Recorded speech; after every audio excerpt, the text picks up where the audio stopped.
Hello friends, welcome back to my YouTube channel. आज की video है क्लास 12th के स्टूडेंट्स की इकोनॉमिक की अर्थशास्त्र। आज हम एक न्यू चैप्टर शुरू करेंगे, चैप्टर नंबर 11 खुली अर्थव्यवस्था, जिसके अंतर्गत भुगतान संतुलन के बारे में हम पढ़ते हैं। ये चैप्टर 6 मार्क्स का आता है।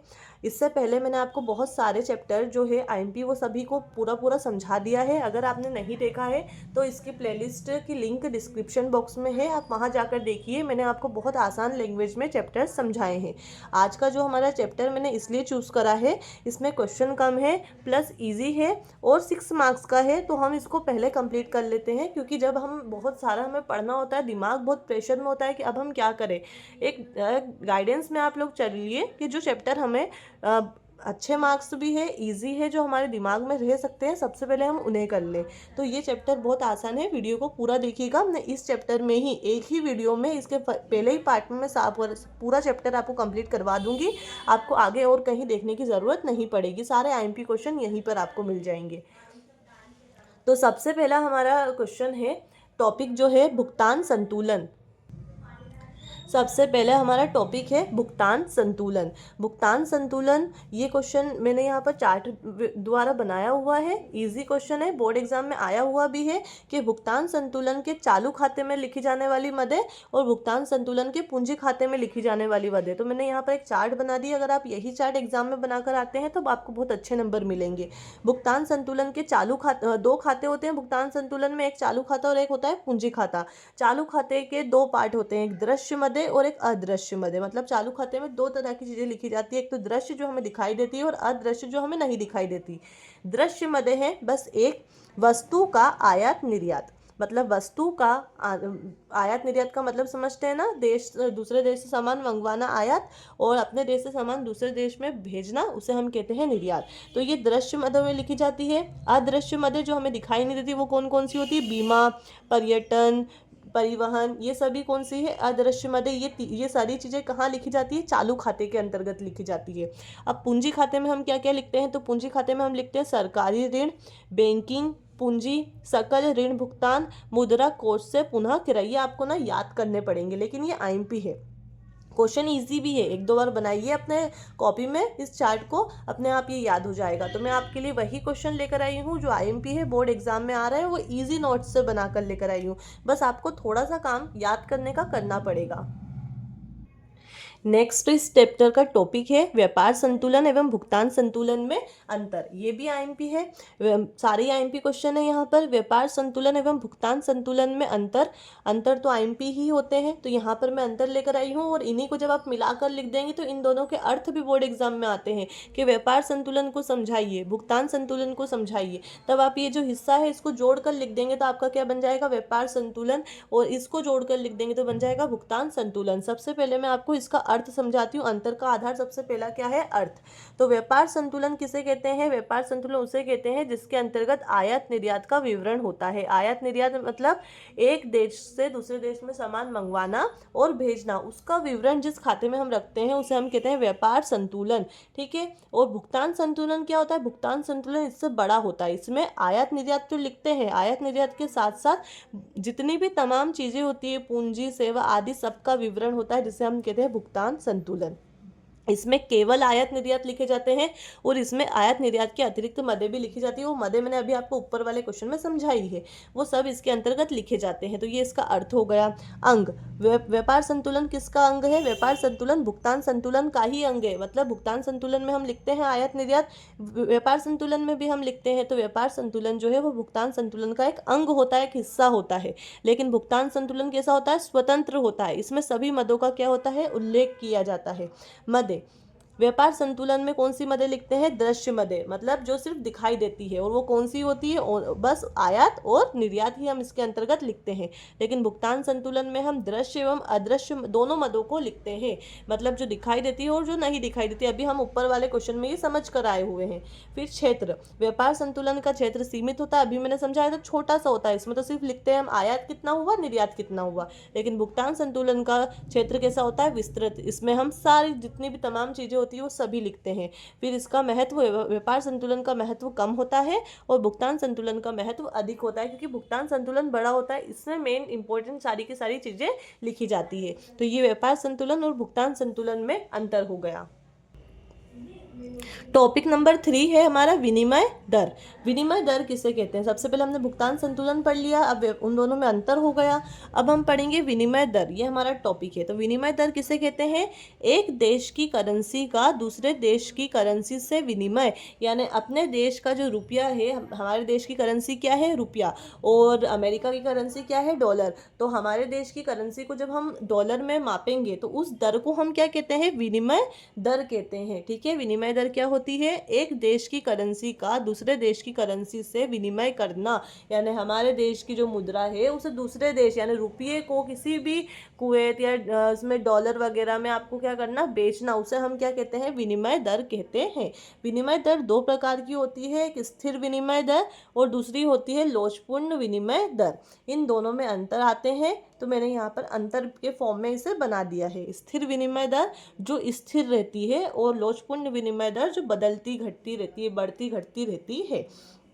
अब इसमें अंतर के आधार से ही आप इसको समझा सकते हैं। मीनिंग आ गया तो वही काम फिर से सबको मिलाकर लिख देंगे तो ये आपका मीनिंग बन जाएगा। अब उच्चावचन, सबसे पहला उच्चावचन का मतलब होता है बढ़ना और घटना। ठीक है, कंफ्यूज मत होना। तो स्थिर विनिमय दर में उच्चावचन नहीं होते, क्योंकि इसके नाम में ही है स्थिर, ये कैसी होती है? फिक्स। लेकिन लोचपूर्ण विनिमय दर में उच्चावचन होते रहते हैं, यानी वो बढ़ती रहती है या फिर घटती रहती है। फिर स्वतंत्र आर्थिक नीति, स्थिर विनिमय दर स्वतंत्र आर्थिक नीति नहीं अपना सकता है, लेकिन लोचपूर्ण विनिमय दर स्वतंत्र आर्थिक नीति अपना सकता है।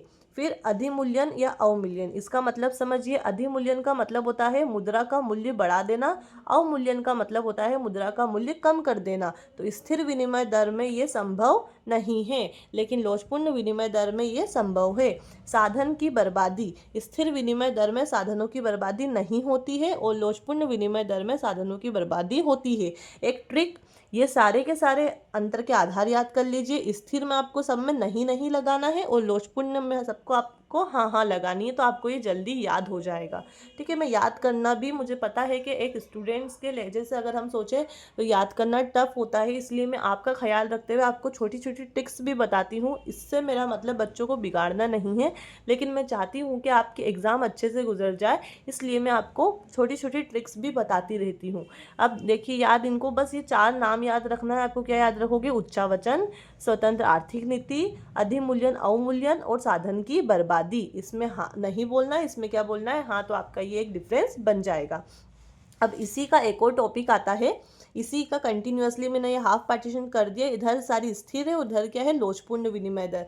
तो ये भी क्वेश्चन आता है कि स्थिर विनिमय दर के गुण लिखिए, तो मैंने यहाँ पर गुण और दोष भी लिखे हुए हैं दोनों के ही। ठीक है, और दोनों के ही, लोचपूर्ण के भी है और स्थिर के भी है। देखिए ये रहे, ये स्थिर के हैं और ये किसके हैं? लोचपूर्ण के। अब मैंने ना जो अंतर अभी आपको समझाया उसी से ये बनाए हैं, आपको अलग से याद नहीं, लेकिन मैंने हाँ फिर भी अगर आपको कन्फ्यूज़न हो इसलिए यहाँ पर लिख दिए। सबसे पहले मेरे वही वाली ट्रिक, सबसे पहली लाइन में आप लोग क्या लिखेंगे?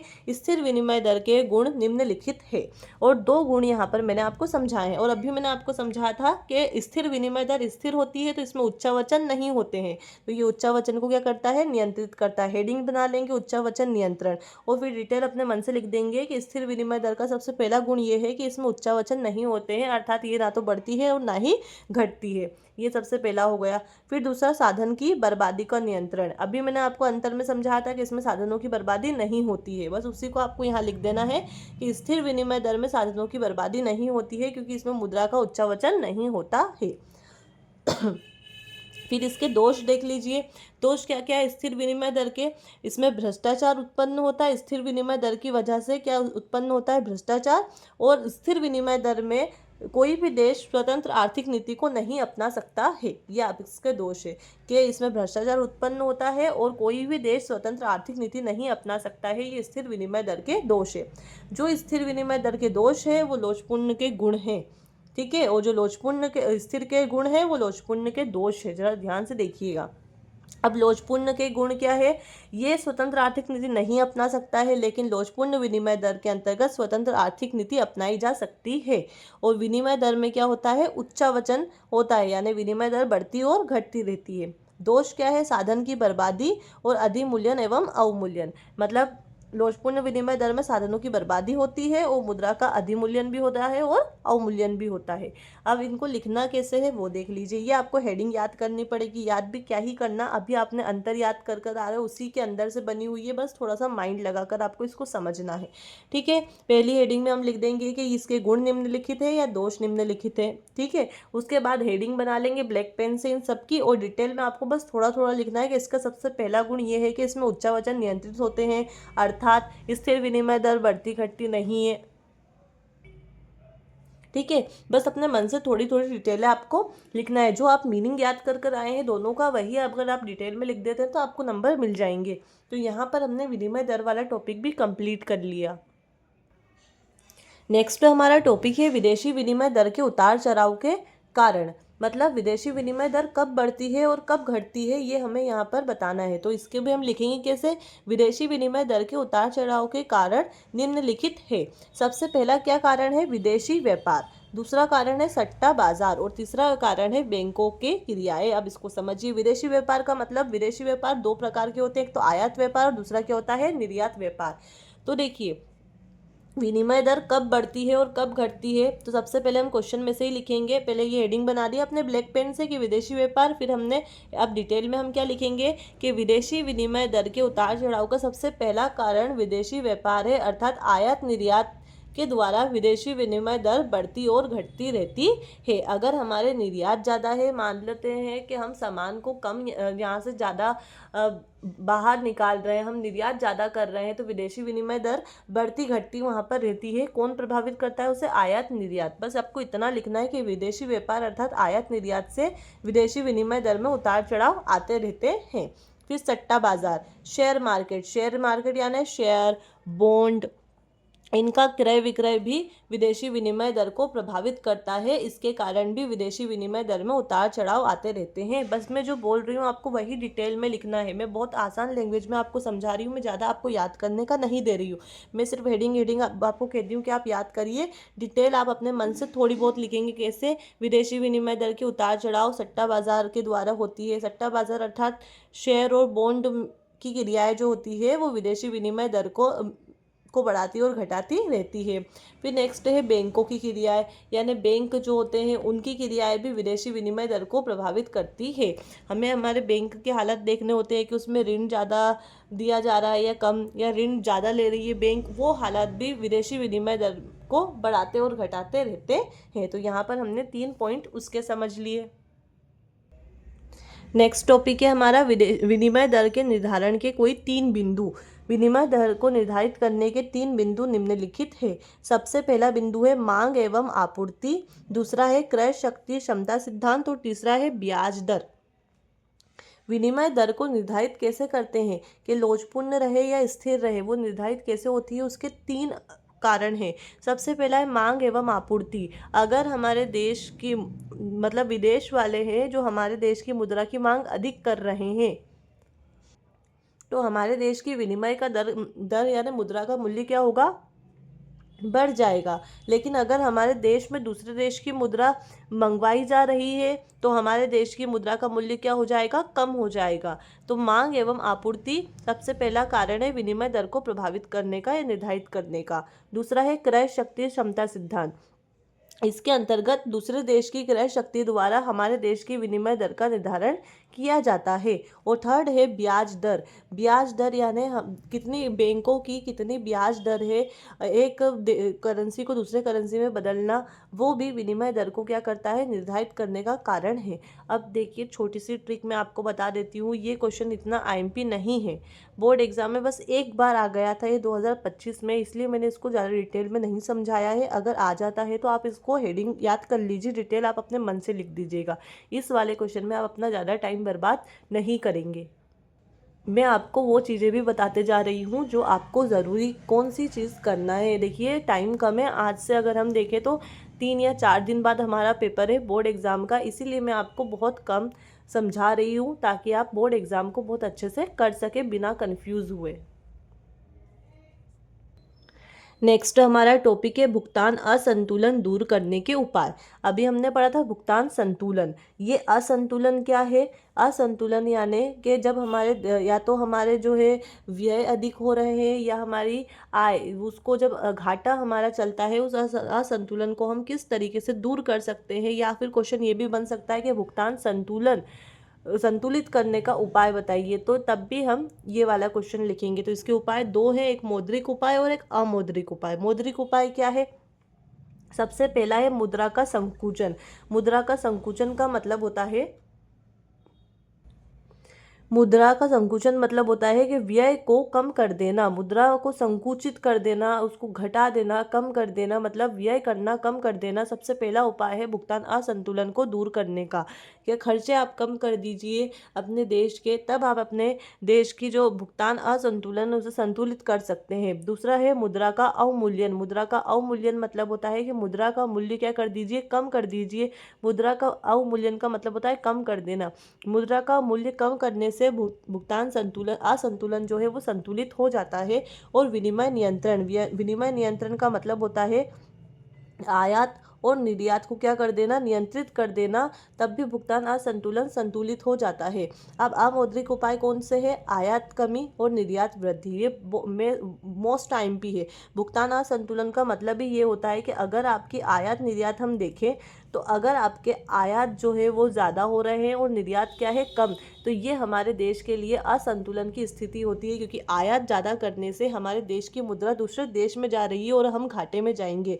इसे ही असंतुलन कहते हैं। तो एक आइडियल जो होता है, एक देश अगर तरक्की करेगा तो वो तरक्की तभी कर सकता है जब हमारी आयात कम हो, यानी हम दूसरे देश से सामान कम मंगवाए और हमारे देश का सामान दूसरे देश में ज़्यादा जाए। उस देश को बहुत अच्छा देश माना जाता है और वो आइडियल देश होता है, क्योंकि वहाँ पर भुगतान जो है वो संतुलित रहता है हमेशा। तो ये हमारा इनके उपाय भी हो गए। अब नेक्स्ट और सबसे आखिरी टॉपिक है खुली अर्थव्यवस्था, जो कि हमारे चैप्टर का नाम ही था। ये शुरू में मैं लिखना भूल गई थी, मैंने इसको यहाँ पर लिख दिया है। खुली अर्थव्यवस्था किसे कहते हैं? तो एक देश दूसरे देश के साथ स्वतंत्र रूप से जब व्यापार कर सकता है, यानी बिना कोई रोक टोक के स्वतंत्र रूप से कोई भी देश दूसरे देश से व्यापार कर सकता है, उसे हम कहते हैं खुली अर्थव्यवस्था कहते हैं। तो यहाँ पर हमारे इस चैप्टर के सारे जो क्वेश्चन है वो आईएमपी जितने भी थे, जितने भी टोटल आईएमपी क्वेश्चन मैंने आपको इस वीडियो में समझा दिए हैं। यही है सारे इस चैप्टर के आईएमपी क्वेश्चन। अब आप लोग इसके फटाफट से नोट्स बनाकर इन्हें याद कर लीजिए। 6 नंबर के क्वेश्चन है, मतलब 6 मार्क्स का इस चैप्टर में से आएगा, और मैंने वो पूरा ही आपको कवर कर दिया है, वो भी मेरी बेस्ट एफर्ट्स के साथ, बहुत अच्छे नोट्स के साथ, और सब इजी लैंग्वेज में। अगर आपको कुछ समझ नहीं आया है तो आप मुझे कमेंट करिए, मैं आपको वहाँ बता दूंगी कि कुछ, या फिर उसकी एक न्यू वीडियो बनाकर डाल दूंगी। अगर आपको वीडियो अच्छी लगी हो तो वीडियो को लाइक करिए, अपने दोस्तों के साथ शेयर करिए, और अगर आप मेरे चैनल पर नए हैं तो उसे सब्सक्राइब कर लीजिए। इस इकोनॉमिक की पूरी एक प्लेलिस्ट बनी हुई है, अगर आपने नहीं देखी है तो लिंक डिस्क्रिप्शन बॉक्स में है, वहाँ जाइए और पूरी प्लेलिस्ट देख लीजिए, क्योंकि बहुत कम टाइम है, बहुत ज़्यादा पढ़ना है। तो तैयार हो जाइए, पढ़ना शुरू कर दीजिए, क्योंकि इकोनॉमिक एक टफ सब्जेक्ट है, लेकिन अगर आप इसको सही से पढ़ेंगे तो ये ईजी सब्जेक्ट बन सकता है। मेरा है आप लोगों को ऑल द बेस्ट। आप बहुत अच्छे से पढ़ाई करिए, कुछ समझ में ना आए तो कमेंट करिएगा।